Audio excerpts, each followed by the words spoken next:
today there was an announcement that Halliburton was going to be officially acknowledging a period whereby people that were registered would be receiving ex dividend payments, and then starting tomorrow, they would be receiving dividends, eligibility for dividends, and these are to be due on September 23rd. This lets me know they're working with the 23 metric as well as the 22 metric. Now, you can say that I'm promoting a conspiracy theory, but that's not what this is. First of all, I've never been anonymous. And second of all, this is the third consecutive year that I have tracked verification of how social and economic programming has been going on in accordance with the federal budget process, which also has refused to address the fact that because it has been irresponsible and refused to apply appropriate accrual accounting, including in manners that address the fact that a lot of what is mischaracterized as debt is actually obligation in connection with federal outlays, that we have a big misrepresentation of what's going on. And we have a federal budget process that basically, not just basically, actually, literally constitutes a racket. One of the things that is very concerning to me is right now on the digest for the recent activity in the House of Representatives, not only are the metric correlations right on, but the bills that they were that were being considered, and it had benchmarks for those days, reveal a completely scandalous and highly racialized form of social engineering.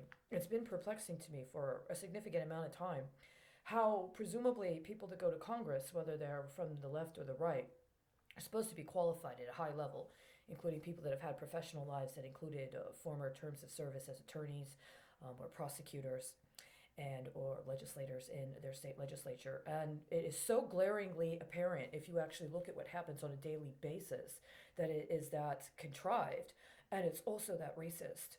And I don't really understand what all this clamoring for racial justice is right now, especially in the fact that we are into the going on fourth year of a very racist in and of itself paradigm whereby people want to talk about spies from the former Soviet Union or countries of the former Soviet Union without talking about concurrent efforts domestically to undermine national security, including at the local level, and in the kickback scheme to police for matters that police are either completely unqualified for because they are outside of their jurisdiction and even being exposed or being compelled to consider them, or that they're qualified for and are looking for a bribe, including bribes that are highly illegal. And when you don't perform it, they would rather leverage national security than actually do whatever is the job that somebody substantiated kicking it back to the local police to do.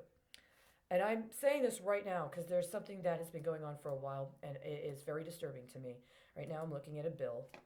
It's the source code for a bill, the back end coding for the bill. And like pretty much a very high number of bills I've seen, if you try to look at the coding in the back of the bill, it lists the people that are supporters of the bill, and then each of them has a value.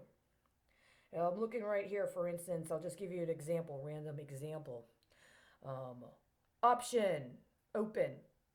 Value, B001289. Burn, Bradley, Republican, Alabama, 113th to 116th. Close option. Option, value, equal C000059. Calvert, it goes on like this for every sponsor, every person who signed on to support the bill. And I've seen this in numerous bills, and these back end numbers are not consistent from bill to bill. As a matter of fact, at the end of the year last year, during October and November specifically, there were a number of bills, some of which would have patterns, would have something this direct, where then there would be other stuff in the actual back end coding of the bills that are on the official congressional website. They're supposed to be the official record electronically available of what Congress does on a day-to-day basis and what Congress has been doing and the Senate have been doing. And when you look at the bill itself, that's one thing. And something will appear, and then if you look at the way that it's put on the schedule and what they actually do with the schedule, and then you cross-reference with committee meetings, okay, that's one thing. Why are they putting crypto links? Because this is what it appears to be to me. These are crypto links.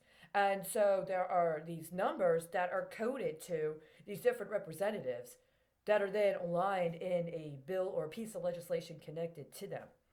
And I contend that what they're doing is that, and they have been doing for at least 2 years, is they're running cryptos. And so they're not actually passing legislation, and they're not actually doing a legitimate appropriations process in connection with their constitutional duties. At the beginning of 2019, President Trump said he was appointing Mick Mulvaney to be on a special commission to investigate the possible use of cryptocurrencies for the federal budget. But there's been no closeout of that. There's been no official acknowledgement of what that actually means. There's been no disclosure that that's actually been happening for a very long time.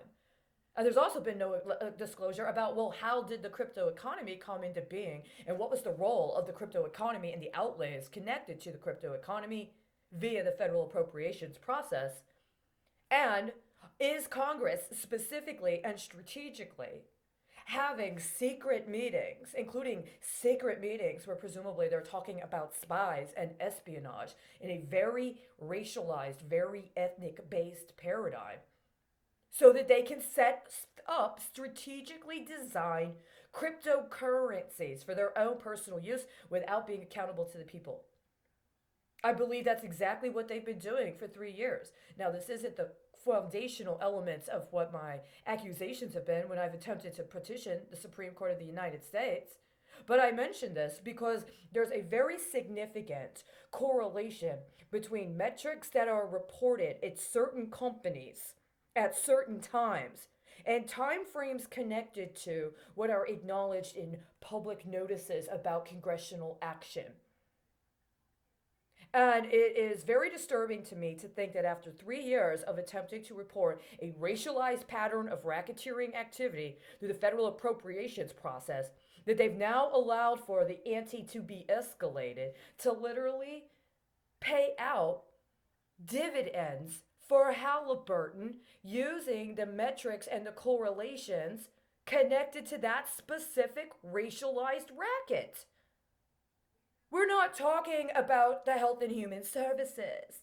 We're not talking about Medicare for all. You sat on it. You obstructed it. You defamed people that were trying to be responsible. You misrepresented this health pandemic. This is supposed to be a health pandemic. It's not. It's a biological attack, and the proof is that you're set to pay dividends to Halliburton. Now, it's September 1st, 2020, 10:14 p.m. September 1st, 2020. If I'm correct, let me see. What does this say here? This is one bill I'm just looking up. Condemning QAnon and rejecting the conspiracy theories it promotes. Just so you know, I've only once ever submitted, one time, an anonymous report. Every other report I've submitted has had all of my full identification information. There was no reason they couldn't have contacted me directly. I contend on the contrary. They know how to contact me, but instead they speculate on whether or not they can traffic me from place to place and between place to place and swap out accounts and keep enough of a lid on things until deadlines pass, defaults accrue, and they can get their kickback. On this particular bill, let's see right now, I want to know. It says that there are 3 co-sponsors. There's only 3 co-sponsors to this bill. So why is it in the back end coding of this bill, right now as I'm looking at it, if I go down to this, what line am I in? I'm in line 226 of this bill. And it goes on and on and on and on. How many people are listed here with their special option value equal number? They've been doing this for years. There's absolutely no way, I believe, that they all don't absolutely know about it. And that they don't all absolutely have staff members that spend their time figuring out how to correlate public notices and strategically timed Twitters to maximize their leverage at the expense of the rest of us. And this is exactly the kind of thing that whatever the so-called Attorney General of Texas was trying to do with his motion yesterday would be targeting. Why do we have to pay for them to play video games with our lives and not respond to what they're obligated to respond to by virtue of being the representatives of this country? I never agreed to have my reports, my mandated reporting efforts, used as financing for their video game efforts to finance their campaigns. And I certainly didn't ever agree and consent to allowing for every committee, every entity, every individual that had a position of authority and or had a responsibility and a constitutional duty to respond, to sit on my reports or attempt to come up with some reason to refuse to respond long enough to increase the risk to the point where they're able to engage it in acts of electronic warfare while I'm left with no one to talk to and having to continue to bear witness to the unfolding of these crimes. These are the kind of things we should know about, and we should demand an answer. Why do they back in code crypto links into pieces of legislation? And why aren't they actually attending to the federal budget process? And why right now, for the dates of August 28th and August 31st, is there evident a completely racialized pattern of consideration of pieces of legislation that don't actually get passed, but going on right now?